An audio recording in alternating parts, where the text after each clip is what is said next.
Hello అండి. నమస్తే. అందరూ ఎలా ఉన్నారు? బాగున్నారా? నేను బాగున్నాను. మీరు కూడా బాగుండాలని కోరుకుంటానండి. ఈరోజు సంకష్టహర చతుర్థి అండి. మనము సాయంత్రం వరకు ఉపవాసం ఉండి సంకష్టహర చతుర్థి గణపతి పూజ చేసుకొని ఈ దీపం వెలిగించుకుంటే మనకి ఆర్థిక సమస్యలు తీరుతాయండి.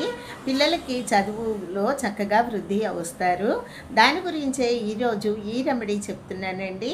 సంకష్టహర చతుర్థి పగలంతా ఉపవాసం ఉండి సాయంత్రము గణపతికి గరికెతోటి పూజ చేసుకోవాలండి.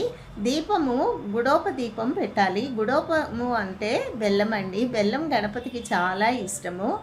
దానిలో కొద్దిగా మధ్యలో చిన్నగా ప్రమిదలాగా చేసి బెల్లాన్ని 5 ఒత్తులు వేసి దాన్ని స్వామివారి ముందు వెలిగించి ఓం గం గణపతే నమః అని నామము 108 సార్లు చదువుకోవాలండి.